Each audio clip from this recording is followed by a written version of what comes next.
On vous dit mentalité Olivier Atom. C'est très très important dans les toutes dernières minutes, c'est capable de t'égaliser. Ça a été le cas. Égalisation dans le moment le plus cruel pour les Néerlandais. Dans tous les cas, ils ont l'habitude, c'est des flocos. Voilà, depuis la nuit des temps. Bref, 2-2 entre la Hollande et le Japon. C'était un match qui m'a emmerdé en première mi-temps. Parlons français, parlons cru. Les deux équipes n'ont rien tenté. C'était stérile. À partir de la deuxième période que c'était beaucoup plus intéressant. Grâce au but de Van Dijk, mais pour moi sur le but de Van Dijk, il devait être refusé. Pourquoi? Parce qu'il y a une poussette de Van Dijk. Vous l'avez pas vu, allez le voir au ralenti. C'est le cas, c'est une réalité, que vous le vouliez ou non. À ce niveau-là, même si c'est léger, il devrait avoir faute. Et le Japon, tout au long du match, ils étaient pas en action, ils étaient en réaction. Ils ont égalisé par la suite. Un but fantastique. Une nouvelle fois, le Japon a décidé de reculer, de ne pas prendre de risques. But de Somerville. C'est simple le football, c'est que mental. Décide de ne pas être ambitieux dans ton jeu, forcément tu te fais punir automatiquement. Pour la famille, j'ai cru que toute la France était pour le Japon. J'ai entendu un cri avant qu'il y ait but. Tête à la David Luiz, entièrement mérité ce match nul. Vraiment, il solde un match mais pété des deux équipes, sans ambition. En tout cas, on m'a parlé énormément de Dumfries. Dumfries plutôt, voilà, il a fait un match pas excellent, mais il a fait un match plutôt correct. Donc ça m'inquiète moins, je suis moins inquiet. Et les Japonais, vous avez intérêt de vous rattraper, la famille. Voilà. Je suis pour vous aussi. Voilà. On va pas se mentir. Je suis un fan de manga, donc je suis pour vous un tout petit peu. En fait, dites-moi qui est étonné. Qui est étonné à 2 buts à 1, 88e minute, mais on entendait déjà l'OST. Mais les gars, même le but à la 88e minute qu'ils ont marqué, c'est de la dramaturgie. On entendait déjà l'OST de tension. Et moi, je savais que ça allait finir comme ça. Quand ils ont fini par marquer, ça fait ça. Non mais maintenant on connaît le Japon, ils sont dans un shonen, ils ont mis encore de la dramaturgie, c'est pour ça qu'on kiffe les regarder à chaque Coupe du Monde. Aujourd'hui, ils affrontaient les Pays-Bas, ouverture de score de Virgil van Dijk. Vous connaissez votre boucle de la tête, c'est peut-être le défenseur central qui a le meilleur jeu de tête. Mais les Japonais n'avaient pas dit leur dernier mot, égalisation, une frappe soudaine, limpide. Personne l'a vu venir en fait, il l'a masqué. Et quand Somerville, d'ailleurs, il va falloir aller le récupérer en West Ham, il descend en Championship. Ce mec-là, il peut pas rester en Championship. Il a redonné l'avantage aux Pays-Bas, on s'est dit, vas-y, c'est terminé. Là, c'est mort, le Japon, ils pourront pas revenir. Mais c'est mal connaître en fait le Japon. Et même le but, c'est un scénario de manga, je suis désolé. Une première tête et une tête sans faire exprès de Ogawa qui trompe le gardien des Pays-Bas. En fait, voilà le genre de match de Coupe du Monde. Quand le Japon joue, tu sens la Coupe du Monde, en fait. Et c'est trop beau. En vrai de vrai, ça a été un match très équilibré. La première mi-temps, elle était dégueulasse. La deuxième, exceptionnelle. Ils ont pris du temps à monter en puissance, les deux équipes. Ils se sont rendus coup pour coup. Donc vraiment, Dieu merci, il y a eu les 45 dernières minutes parce que je crois que là, j'aurais pleuré, j'aurais été trop déçu. Mais c'était une très, très, très belle rencontre au final. Voilà. Les gars, 2 partout entre les Pays-Bas et le Japon. Quel match! Enfin, je vais pas dire quel match, je vais dire quelle deuxième mi-temps. Parce que la première mi-temps, là, elle était nature, il y avait pas de goût. Franchement, à la mi-temps, j'ai hésité à aller dormir.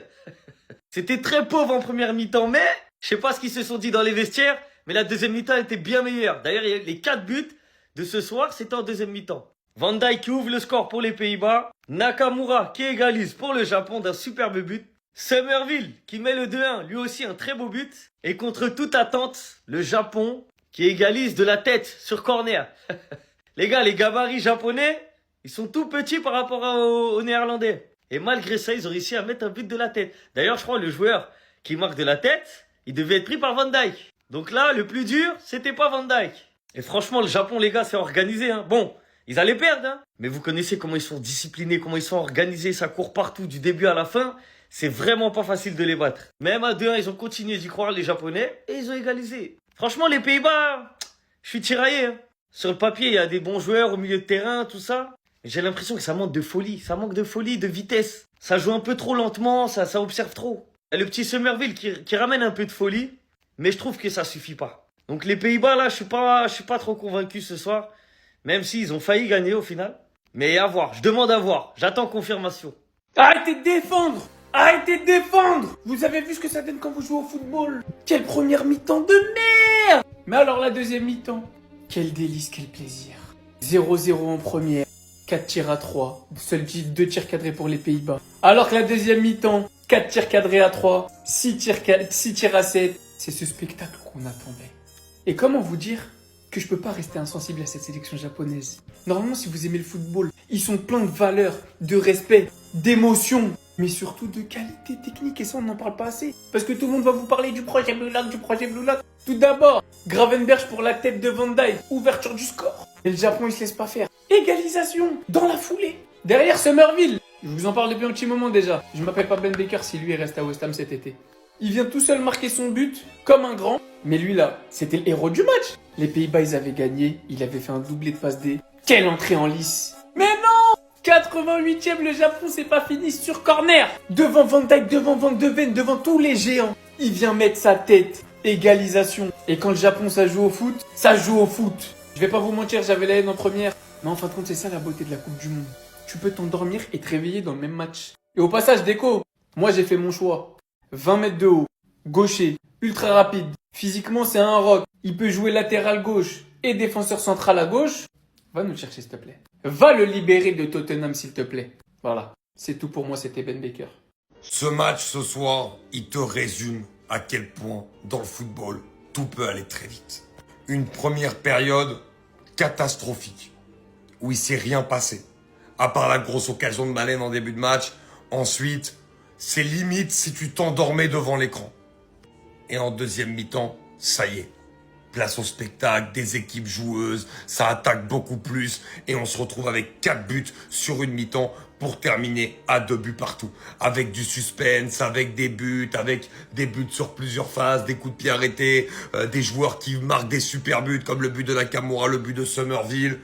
Et là, on a assisté sur cette deuxième mi-temps à du vrai football, surtout qu'on s'y attendait pour ce match qui était un des matchs qui nous a hypé le plus avec Brésil-Maroc, ce match entre les Hollandais et les Japonais. Et on retient aussi encore une leçon de ce match-là. C'est que c'est jamais facile de jouer le Japon. Le Japon, ils embêtent tout le temps les grosses nations.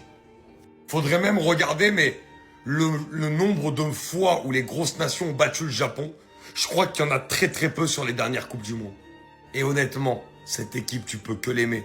Que les joueurs de petite taille comme ça, qui sont là, qui font des efforts exceptionnels, qui jouent en équipe, qui sont très très bons techniquement, qui collectivement également dégagent une vraie solidité et qui mentalement sont très bons. La manière dont ils ont défendu aujourd'hui, ça a été très costaud en première période et surtout qu'ils sont revenus 2 fois au score aussi. Et ça, franchement, c'est à mettre à leur crédit. J'ai énormément aimé cette équipe japonaise ce soir. Les Pays-Bas, ils ont été intéressants, mais je m'attendais quand même à mieux. Et les changements de Koeman sur la fin, ils ont totalement déséquilibré les Pays-Bas. On les a vus énormément souffrir sur les 10 dernières minutes. Et c'est aussi comme ça qu'ils ont subi l'égalisation. Malgré tout, ce sera 2 équipes vraiment à suivre pour la suite de la compétition. Quelle force de caractère pour venir égaliser à la toute fin face à un Pays-Bas. Je vous ai dit, dans la plupart des dernières Coupes du Monde, le Japon fait très mal aux grosses équipes. Également, je vous ai parlé d'endurance sur mon compte Gambi. Les Japonais, t'as l'impression, ils ne sont jamais fatigués jusqu'à la toute fin. Et franchement, c'est un choc qu'on attendait. Et franchement, le choc a tenu toutes ses promesses. Vraiment, c'était un super match, surtout en deuxième mi-temps. Personnellement, j'ai beaucoup préféré la deuxième mi-temps par rapport à la première. Mais franchement, c'était un très beau match dans l'ensemble. Et honnêtement, en tant que hater des Pays-Bas, franchement, ça me fait grave plaisir que le Japon marque à la toute fin. Parce que vraiment, j'étais dégoûté sur le but de Somerville. J'avais le seum. Vraiment, je vous le dis, j'avais le seum de ouf. Et là, à la toute fin, la tête. Alors que tous les joueurs japonais font 1m70. Ils arrivent à caler une tête mais imparable. Parce que le gardien des Pays-Bas, il la touche. Et pourtant, il n'a pas réussi à la voir. Et c'est un point très important pour le Japon, sachant qu'il ne faut pas oublier qu'il y a également la Suède et la Tunisie dans leur groupe. Et franchement, on sait que la Suède, ils ont quand même une belle petite équipe. Donc prendre un point aux Pays-Bas, s'ils arrivent à garantir un score contre la Suède, franchement, le Japon peut clairement finir dans les 2 premiers. Sait-on jamais. La force de caractère du Japon, cette équipe outsider qui est capable de s'accrocher face à n'importe quel gros. Et qui, malgré la physionomie du match, ne lâche rien. Ils sont revenus 2 fois dans le match. Franchement, on commençait à se faire chier. Le gardien du Japon voulait rien laisser passer. Premier but en deuxième mi-temps, coup de casque de Van Dijk sur une magnifique passe de Gravenberch. Gravenberch qui est d'ailleurs double passeur dans ce match. Égalisation du Japon sur un boulot de Takekubo. Passe en retrait pour Nakamura et ça finit au fond. Suite au but de Somerville, je pensais que le Japon allait couler. Car il les avait clairement climatisés, ils ne pouvaient absolument rien faire sur l'action. Et ils viennent égaliser à la 88e minute sur une tête déviée. Comme quoi le football parfois se joue à des détails. Mais sinon, quand je vois jouer Frankie de Jong, c'est là que je vois qu'on l'utilise hyper mal au Barça. Dans ce foutu 4-2-3-1. J'ai qu'une hâte avec le retour de Gavi, c'est qu'on passe en 4-3-3. C'est tout ce que j'attends. Le milieu de terrain, Gavi, Pedri, De Jong. Et je suis persuadé que c'est là qu'on pourra avoir la meilleure version de De Jong. En tout cas, on recharge les batteries, parce que pour ce Équateur-Côte d'Ivoire, et après la carte du FC, ah les gars, je commence à être cuit là. Sinon vous les gars, vous en pensez quoi? Amenez-vous sur Saint-Vincent sans nuit. Ils vont être relous. Hein. Ah ouais, ils vont être relous. Ils vont être chiants. Ils vont être très, très chiants à sortir. Ils vont être très, très durs à sortir. Parce que là, les Japonais, eux là, match de 90 minutes, match de 120 minutes, peu importe. Ils vont tout donner du début jusqu'à la fin. C'est ça la mentale. C'est ça leur mentalité. Aujourd'hui, face aux Pays-Bas, ils égalisent en toute fin de match. C'est ça la mentale. Ils vont jamais lâcher. Ils vont être très chiants à jouer. Très chiants à sortir. En plus, ça, ils ont de la qualité. Hein. Ils ont des bons joueurs. Aujourd'hui, on l'a vu. Hein.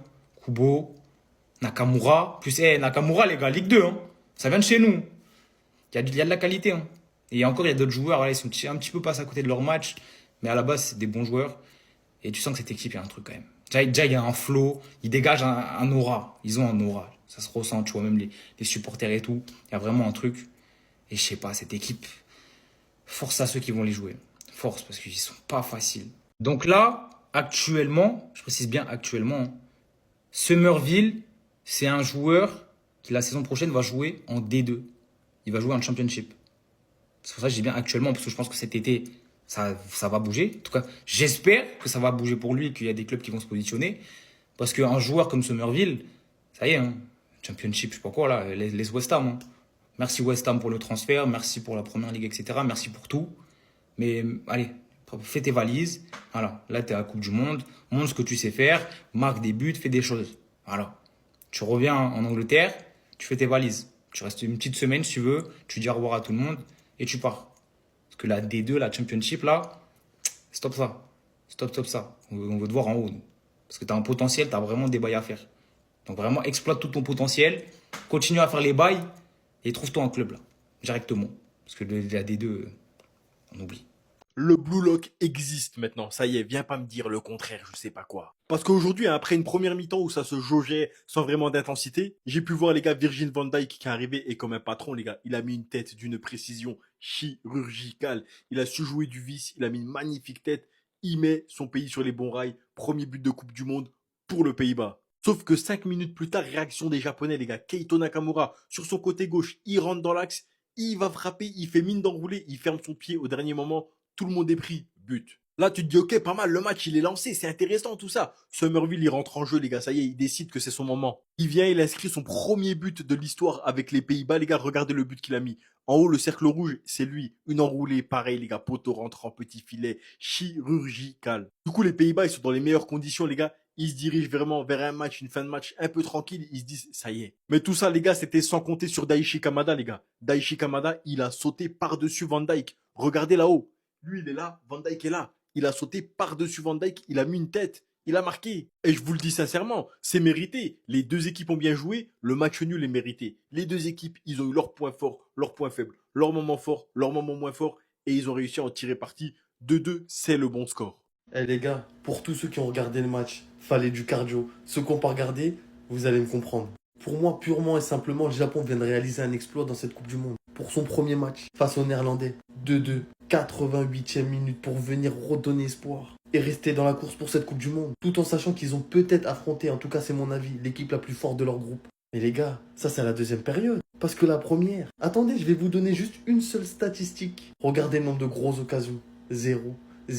Les gars, la première mi-temps. Je sais pas ce qu'ils se sont dit. Je sais pas s'ils sont passés le mot. Je sais pas s'ils sont passés le message. C'était pas du football. C'était pas la Coupe du Monde. C'est un entraînement. Et je me félicite moi-même d'avoir réussi à rester jusqu'au bout. Autrement, j'aurais raté ça. Premièrement, j'aurais raté l'ouverture du score de Van Dijk. Ou du moins de sa tête, de son crâne. Très beau but d'ailleurs. Je crois que lui-même, il est le premier à être surpris. Et que dire après des Japonais, les gars, en finesse. Ah là, je suis vraiment mitigé. Je sais pas si vous le ressentez de la même manière pour ceux qui ont regardé le match dans sa globalité.